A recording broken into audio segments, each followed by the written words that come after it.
पंजाब की पग किसके सर? मरियम नवाज और हमजा शहबाज का पावर शो। पंजाब असम्बली के दरवाजे पर ताले, दीवारों पर खारदार तारे। मुत्तहिदा अपोजिशन और इत्तेहादियों के अरकान ने ऐवान के बजाय होटल में डेरा जमा लिया। मरियम नवाज, हमजा शहबाज, अलीम खान पहले अलग अलग आवारी होटल पहुंचे, फिर अलामती इजलास के लिए फ्लैटीज होटल के लिए निकल गए। मरियम और हमजा ने बस पकड़ ली। रास्ते में नवाज शरीफ को भी लाइन पर ले लिया। वजीर आला बनने के हुकूमती उम्मीदवार परवेज इलाही का अपनी ही डिप्टी स्पीकर पर अदम एतमाद। दोस्त मोहम्मद मजारी ने आज इजलास बुलाने का हुक्म दिया। पीटीआई और काफ लीग ने मानने से इनकार कर दिया। अपने ही डिप्टी स्पीकर के खिलाफ तहरीक अदम एतमाद ले आए। नून लीग के अरकान को स्पीकर के खिलाफ अदम एतमाद की तहरीक जमा कराने से रोक दिया। स्पीकर पंजाब असम्बली ने डिप्टी स्पीकर के इख्तियारात वापस ले लिए। दोस्त मोहम्मद मजारी ने इक़दामात को बौखलाहट करार दे दिया। पग परवेज को मिलेगी, हमजा को किसका तख्त, किसका धड़क तख्ता। पंजाब में वज़ीर आला का चुनाव इम्तिहान बन गया।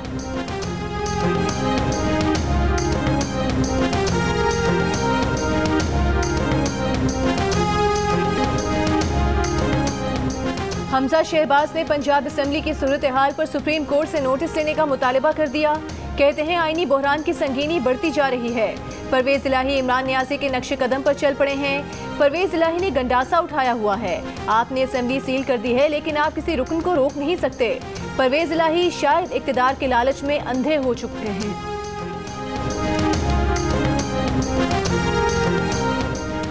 मुस्लिम लीग काफ के रहनुमा मोनिस इलाही ने दावा किया है कि पंजाब के वज़ीर आला के चुनाव के लिए 186 वोट दरकार होते हैं। उनके पास हतमी तौर पर 189 वोट हैं।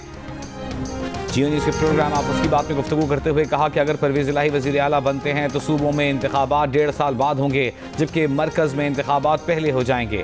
परवेज इलाही के इमरान खान से मुताल्लिक़ नैपी बदलने वाले बयान पर मोनिस इलाही का कहना था कि वो इससे मुत्तफ़िक़ नहीं। इमरान खान सीखने के अमल से गुजर कर आज इस मकाम पर हैं जहाँ उनको होना चाहिए। नून लीग के सदर शहबाज शरीफ ने कहा है कि आइन इंसाफ चाहता है। ताखीर आइन शिकनों के हौसले बढ़ाती है। जितनी तेज रफ्तारी से आइन शिकनी हुई, अवाम इंसाफ भी उतना ही तेज होता देखना चाहते हैं। चंद सेकंड में आइन पामाल करने वालों के कई दिन गुजरने के बावजूद गिरफ्त में न होना अवाम को परेशान कर रहा है। विफाक के बाद अब पाकिस्तान के सबसे बड़े सूबे में खुलम खुला आइन शिकनी जारी है। अवाम के नुमाइंदा ऐवान को ताले और खारदार तारे लगाकर आइन को रौंदा जा रहा है। डिप्टी स्पीकर पंजाब असम्बली को ताकत और गुंडागर्दी से आइन और सुप्रीम कोर्ट के हुक्म पर चलने से रोका जा रहा है, जो सरासर बगावत है। इन इकदामात से अवाम और दुनिया को क्या ये पैगाम दिया जा रहा है कि आइन और कानून लावारिस है। इमरान नियाज़ी अपने साथ पूरे निज़ाम और मुल्क को डिबोने पर तुल चुका है।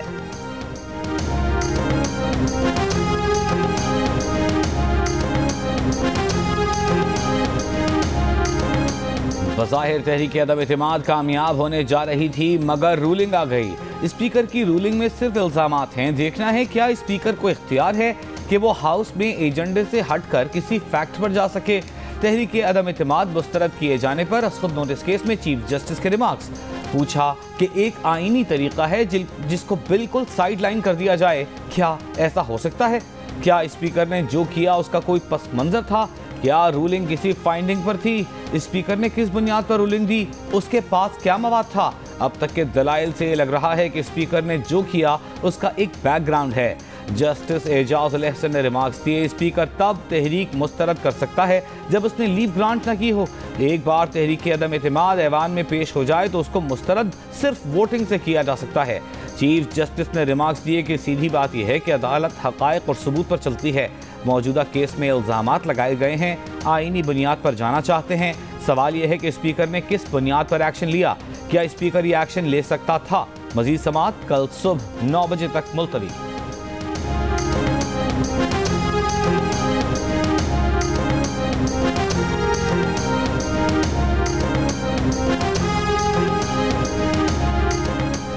सदर मुमलिकत के वकील बैरिस्टर अली जफर ने दलाइल में कहा कि आइन का आर्टिकल 69 अदालत और पार्लियामेंट के दरमियान हद मुकर्रर करता है। अदलिया पार्लियामेंट में मुदाखलत नहीं कर सकती की तो इससे तसादुम होगा। जस्टिस जमाल मंदोखेल ने कहा कि अगर स्पीकर ऐवान की बात मानने से इनकार कर दे तो फिर क्या होगा। अली जफर बोले कि हाउस स्पीकर को ओवर रूल कर सकता है। जस्टिस जमाल मंदोखेल ने कहा कि कई दिन से आर्टिकल 5 का तस्करा सुन रहे हैं कि हर शहरी आइन पर अमल दरामद का पाबंद है। क्या स्पीकर इस मुल्क का शहरी नहीं? क्या स्पीकर ने आइन के आर्टिकल 95 पर अमल ना करके आर्टिकल 5 की खिलाफ वर्जी नहीं की? चीफ जस्टिस ने रिमार्क्स दिए कि मौजूदा केस में आर्टिकल 95 की खिलाफ वर्जी की गई। ये वाज़ेह है कि अदालत पार्लियामेंट की कार्रवाई में तब मुदाखलत कर सकती है जब आइन की खिलाफ वर्जी हो। एक करारदाद जो कामयाब हो सकती थी आखिरी लम्हात में खत्म कर दी गई। अगर ये इजाजत दे दी गई तो फिर क्या होगा? क्या फिर हिटलर के नाज़ी जर्मनी जैसा होगा जिसकी कल मिसाल दी गई? हिटलर ने अपने मुखालिफिन को गद्दार करार देकर कानून मंजूर कराए।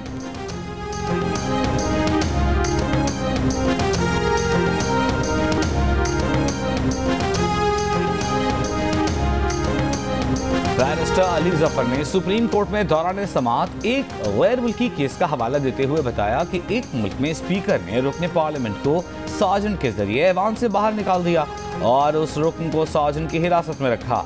अदालत ने हमसे भेजा की दरखास्त पर उस रुकन को छोड़ने का हुक्म दिया। बाद में पार्लियामेंट ने उन 3 जजों को तलब किया और 2 जजों को गिरफ्तार करने का हुक्म दे दिया। अली जफर के बताए गए इस वाक़े पर जज साहिबान मुस्कुरा दिए। जस्टिस जमाल बंदोखेल ने कहा कि उस वक्त आइन का आर्टिकल 175 नहीं था, अब जजेस को तहफ़्फ़ुज़ हासिल है। दौरान समाअत एक मौके पर चीफ जस्टिस ने ये रिमार्क्स भी दिए कि हम ऑस्ट्रेलिया, बरतानिया और भारत के आइन की तशरीह में नहीं जाना चाहते। पाकिस्तान का अपना आइन है, उसकी शिक़ें अलग हैं, उनकी तशरीह के लिए बैठे हैं। सुप्रीम कोर्ट में पीटीआई के वकील बाबर अवान के दलाइल पर जस्टिस एजाजुल एहसन ने सर थाम लिया। चीफ जस्टिस ने कहा कि आप कहते हैं करारदाद को वोटिंग के अलावा भी निपटाया जा सकता है। ये पहला नुक्ता है जो आपने दलील में उठाया है। बाबर अवान ने कहा कि वो रास्ता बताना चाहते हैं कि कैसे सब हुआ। चीफ जस्टिस ने रिमार्क्स दिए कि रास्ते हम खुद निकाल सकते हैं, हमें कहानियां ना सुनाएं। चीफ जस्टिस ने कहा कि अदालत खारिजा पॉलिसी के मामलात में नहीं पड़ना चाहती। बाबर अवान बोले वो बात इशारों में बता रहे हैं। खत में बस ये कहा गया है कि अगर तहरीक अदम एतमाद नाकाम हुई तो मुल्क के साथ ये होगा। तहरीक अदम एतमाद कामयाब ना हुई तो फिर डैश डैश है।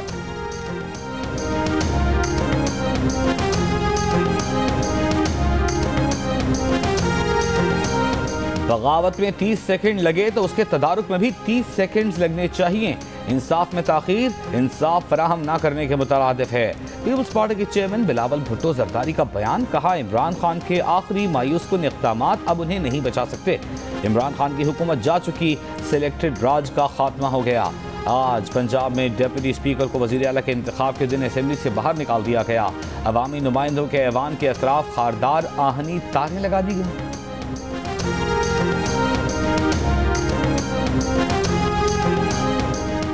पाकिस्तान के 100 से ज़ायद मुमताज़ शहरियों ने चीफ जस्टिस पाकिस्तान के नाम खुला खत लिखकर नजरे ज़रूरत दफन करने का मुतालबा कर दिया। लिखा कि तहरीक अदम एतमाद के खिलाफ डिप्टी स्पीकर कासिम सूरी की रूलिंग की कानूनी हैसियत जांची जाए। इसके लिए आईन और कानून पर कोई समझौता न किया जाए। हुकूमत गिराने की मुबैना गैर मुल्की साजिश की हकीकत जांचने के लिए जुडिशल कमीशन बनाया जाए। ये भी लिखा कि बेबुनियाद इल्ज़ामात का बहाना बनाकर पार्लिमानी अमल मुअत्तल नहीं किया जा सकता और न ही ऐसे इल्ज़ामात पर अरकान पार्लियामेंट का हक़ राय शुमारी सल्ब किया जा सकता है। खत में मुजवज़ा हुकूमती फैसलों को कौमी फलाह बहबूद और यगांगत के खिलाफ खतरा करार दिया गया। मुतालबा किया गया कि मुजवज़ा फैसलों के गैर कानूनी निकलने पर जिम्मेदारान की सज़ा यकीनी बनाई जाए।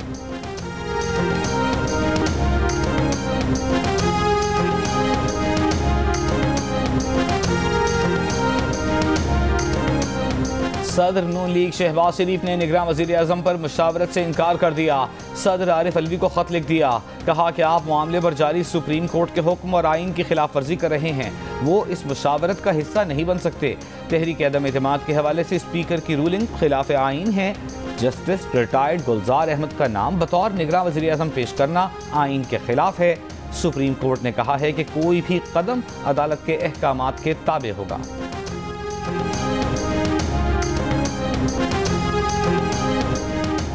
स्पीकर कौमी असम्बली ने वज़ीर आज़म पाकिस्तान और कायदे हिज़्ब इख्तिलाफ को खतूत भेज दिए। स्पीकर ने वज़ीर आज़म और अपोजिशन लीडर से निगरान वज़ीर आज़म की तैनाती के लिए पार्लिमानी कमेटी के 4 मेंबरान के नाम मांग लिए। स्पीकर ने ये खतूत आइन की शिक 224A1 के तहत तफवीज़ इख्तियारात की बुनियाद पर लिखे। इलेक्शन कमीशन तमाम आइनी और कानूनी जिम्मेदारियों से बखूबी आगाह है। आइन और कानून के मुताबिक आम इंतखाबात कराने की मुकम्मल सलाहियत रखता है। तर्जुमान इलेक्शन कमीशन के मुताबिक साबिक वज़रा के बयान पर वजाहत, कहा साबिक फाटा के खैबर पख्तूनख्वा में इंज़माम से नशिस्तें 12 से कम होकर 6 हो गई हैं। कौमी असम्बली के हल्के 272 से कम होकर 266 रह गए हैं। इलेक्शन कमीशन की काविशों के बाद 2017 की मरदमशुमारी 6 मई 2021 को नोटिफाई हुई। हल्का बंदी का शेड्यूल जारी किया गया, मगर हुकूमत ने फैसला किया कि नई मरदमशुमारी डिजिटल होगी, जिसके बाद हल्का बंदी के काम को रोक दिया गया। मरदमशुमारी अब तक मुकम्मल नहीं हुई, इसलिए नई हल्का बंदी का काम मुकम्मल नहीं हो सका। दीगर इदारों और शख्सियात को भी अपनी आईनी और कानूनी जिम्मेदारियां बर वक्त अदा करनी चाहिए, बेजा तनकीद से गुरेज करना चाहिए। इमरान खान और PTI का सियासी मुस्तकबिल अब खत्म, मरियम नवाज का दावा। परवेज इलाही को मशवरा दिया कि उन्हें इमरान खान के जराइम का हिस्सा नहीं बनना चाहिए। वो जानते हैं कि इमरान खान के ये हथकंडे अब ज्यादा दिन नहीं चलेंगे। समझ से बाहर है कि एक सियासी शख्स हारी हुई बाजी क्यों खेलेगा।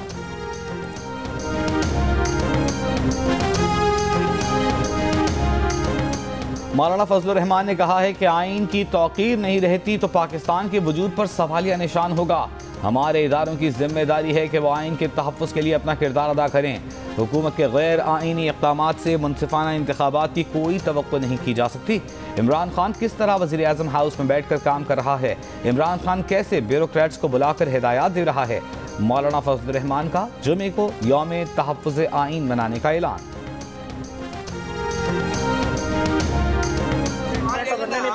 कमांडो साहब यार बात करने दो ना, बात करने दो। नहीं होगा। पहले मैं बात करूंगा फिर करेंगे, पहले मैं करूंगा फिर होगा। क्यों बात कर गई है मुल्क से? ये किराए पे आते हैं लोग इस तरह के। किराए के कद्दू आप होंगे।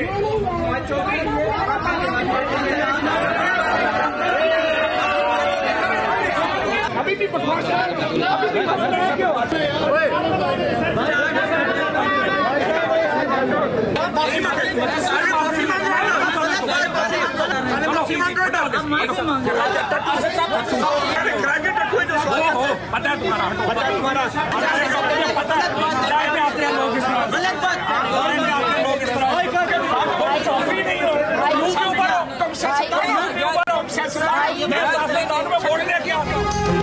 सुप्रीम कोर्ट के बाहर फवाद चौधरी की सहाफ़ी मतीउल्लाह जान से बदतमीजी। मतीउल्लाह जान ने फराह की बैरून मुल्क रवानगी से मुतालिक सवाल किया। फवाद चौधरी का अपनी बात करने, सहाफ़ी का सवाल का जवाब देने पर इसरार।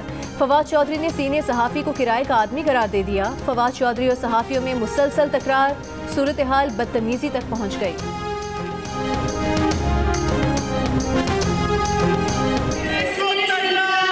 गद्दार है, गद्दार है।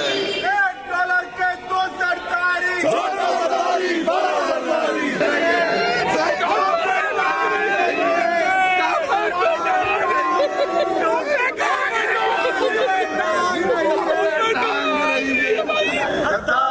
गद्दार है, बिकने को जो तैयार है। गद्दार है, गद्दार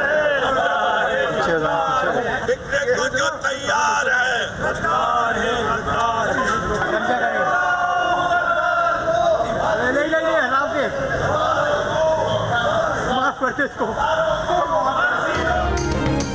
कराची में PTI के अरकान सिंध असेंबली का ऐवान के अंदर और बाहर एहतजाज, नारेबाजी। PTI के अरकान की जानिब से सिंध असेंबली के दरवाजे पर 3 पुतलों को अलामती फांसी दी गई। PTI के रहनुमा खुर्रमशेर जमान का कहना है कि सिंध असेंबली के दरवाजे पर 3 गद्दारों के पुतलों को अलामती फांसी दी है। ऐवान के अंदर भी PTI अरकान के नारे और एहतजाज। अभी तो फराह गुज्जर भागी हैं, बनी गाला में रहने वाली उनकी बेस्ट फ्रेंड भी भागेंगी। मरीम औरंगजेब ने खातून अव्वल और इमरान खान को निशाने पर रख लिया। कहा फराह गुज्जर बाहर गई नहीं, उन्हें इमरान खान ने बाहर भगाया। फराह गुज्जर इमरान खान और उनकी बेगम की फ्रंट पर्सन थी। सुप्रीम कोर्ट के बाहर सीनियर सहाफ़ी से तल कलामी पर फवाद चौधरी की मजम्मत। तर्जुमान नून लीग ने कहा कि फवाद चौधरी पैका का ऑर्डिनेंस लाने में सरे फहरिस्त हैं, इनसे कोई सवाल करो तो गाली देते हैं।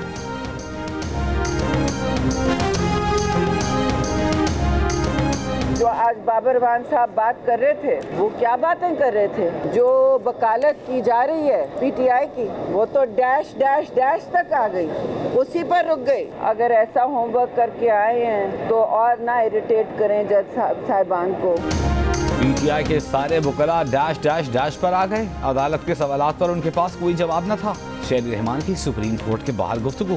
कहा अभी तो एहतसाब की पार्टी शुरू हुई है, अब आपकी वजारतें और असर रसूख नहीं रहा, किसी को हक नहीं मीडिया से दंगल करे। खमर ज़बान कायरा ने कहा कि उनकी तलखियाँ उनकी घबराहट की निशानियाँ हैं। जल्द इंतखाबात पर तमाम अपोजिशन जमातें मुत्तफिक थीं।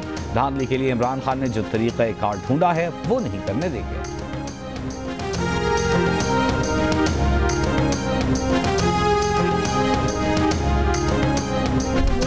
चली गई हैं और जबकि पीटीआई के अपने लोग फराह खान कौन है? फराह खान उनसे पूछ के करना। मेरा ख्याल है मुझे रोज़ाना कोई 3-4 हज़ार लोग मिलते हैं। मैं 90,000 लाख वोट लेके आता हूँ। मेरे बहुत सारे दोस्त हैं, तो मतलब मैंने जवाब देना है। मसलन अगर मैं ये ऑन मेरा बड़ा अच्छा दोस्त है तो इसकी हरकतों का जवाब मैंने देना है। फराह खान जो है वो 3 साल से मरियम बीबी को पता था, तो मरियम बीबी ने उनके ऊपर अपनी जो शहादतें हैं वो क्यों छुपाई? फराह खान खातून अव्वल की दोस्त और बनी गाला में उनके साथ रहती थी। मेरे बहुत से दोस्त हैं, सब मिलते हैं। ओन चौधरी मेरा अच्छा दोस्त है, क्या उसकी हरकतों का जवाब मुझे देना है? फराह खान से मुतालिक सवाल पर फवाद चौधरी का जवाब। कहा 3 साल से फराह खान का अगर मरियम नवाज को पता था तो आपने क्यों सबूत छुपाए रखे? रहनुमा पीटीआई का कहना है कि इस्तेहकाम की तरफ जाने का वाहिद तरीका इंतखाबात हैं। जितना अदालत में मामला तवील होगा उतना अदम इस्तेहकाम बढ़ेगा।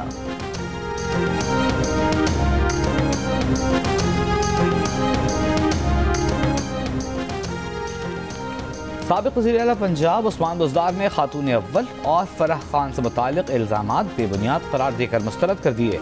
कहा वो सबूत के बगैर इल्ज़ाम तराशी की मज़म्मत करते हैं। पंजाब में तक़र्रुर तबादले मेरिट और क़वाइद व ज़वाबित के मुताबिक होते हैं। मनी लॉन्ड्रिंग और करप्शन के बेताज बादशाहों का हमेशा वतीरा रहा है कि जब सियासी मैदान में मात खाएं तो ब्लैकमेलिंग के लिए अपने हरीफों और इदारों पर बेसुरूफ़ा इल्ज़ामात लगाने लग जाते हैं। वज़ीर आज़म इमरान खान की हुकूमत के खिलाफ बैरूनी साजिश का सबूत नहीं। द न्यूज़ और जंग के सीनियर सहाफ़ी अंसार अब्बासी की रिपोर्ट के मुताबिक सिक्योरिटी इदारों ने कौमी सलामती कमेटी को वाज़े बताया कि उन्हें अपोजिशन से मिलकर किसी किस्म की साजिश, अंदरूनी मामलात में मुदाखलत या धमकी के शवाहिद नहीं मिले। मुतालिका हुकाम ने बरतानवी खबर एजेंसी रॉयटर्स से गुफ्तगू में कहा कि सिक्योरिटी एजेंसीज वज़ीर आज़म के बयान करदा नतीजे पर नहीं पहुंची थीं। इसका इजहार असम्बली की सलामती कमेटी में किया गया। इसी खबर पर एक टीवी चैनल के एंकर नदीम मलिक ने आरा सरकारी हल्के से मिलने वाले तहरीरी जवाब का हवाला देते हुए कहा कि जिम्मेदारों ने कौमी सलामती कमेटी को वाज़े बताया कि उन्हें किसी बैरूनी साजिश, धमकी या अंदरूनी मामलात में मुदाखलत के सबूत नहीं मिले। नदीम मलिक ने यह भी कहा कि मुतालिका हुकाम का तहरीरी जवाब सुप्रीम कोर्ट में भेजे जाने की इससे कबल एक नज़ीर मेमोगेट स्कैंडल में मिलती है, जब उस वक्त के आर्मी चीफ और DGISI ने हलफिया बयान में मेमो को हकीकत करार दिया था।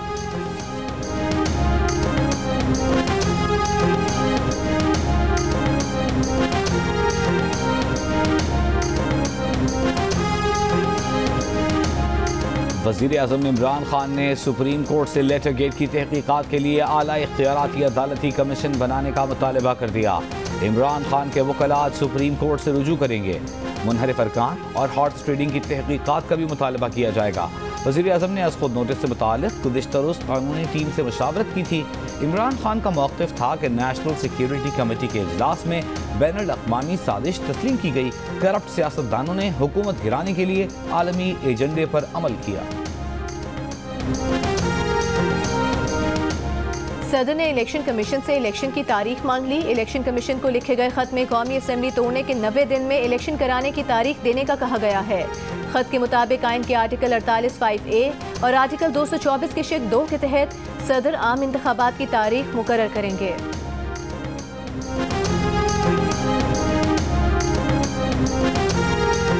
सियासी अदम इस्तेहकाम के बायस पाकिस्तानी रुपए की कदर में मुसलसल कमी। इंडियन बैंक में एक अमरीकी डॉलर 89 पैसे महंगा होकर रिकॉर्ड 186 रुपए 12 पैसे का हो गया। पाकिस्तान में मुसलसल तीसरे रोज कोरोना से किसी शख्स का इंतकाल नहीं हुआ। कौमी इदारे सेहत के मुताबिक गुज़िश्ता 24 घंटों के दौरान 26,413 कोरोना टेस्ट किए गए। 148 अफराद में कोरोना वायरस की तस्दीक। मुस्बत केसेस की शरह 8.5% रही। अमरीका की जानिब से पाकिस्तान की कामयाब कोरोना पॉलिसी का एतराफ़। अमरीकी महकमे खारिजा की नई ट्रैवल एडवाइजरी में पाकिस्तान को कोरोना की सबसे कम दर्जे की कैटेगरी 1 में शामिल किया गया है।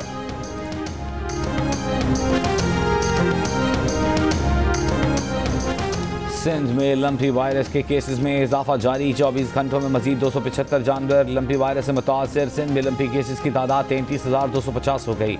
सिंध में जानवरों में लंपी वायरस वैक्सीन लगाने का आगाज। पंजाब में भी लंपी स्किन के केसेस में इजाफा। मुल्तान, खानेवाल, रहीम यार खान, बहावल नगर, सरगोधा, मियावाली और साहिवाल में 143 केसेस रिपोर्ट। और शाहीन का शानदार स्पेल। बाबर के शानदार 66 रन रायगा। 3 डेब्यू प्लेयर्स के साथ मैदान में उतरने वाली ऑस्ट्रेलियन टीम ने वाहिद T20 मैच में पाकिस्तान को मात दे दी। 163 रन का हदफ आखिरी ओवर में हासिल कर लिया। ना तजुर्बेकार ऑस्ट्रेलियन बॉलर नेथन एलिस ने पाकिस्तानी बैटिंग लाइन को रोक डाला। 28 रन के एवज 4 विकेट्स लेकर करियर की बेहतरीन बॉलिंग की।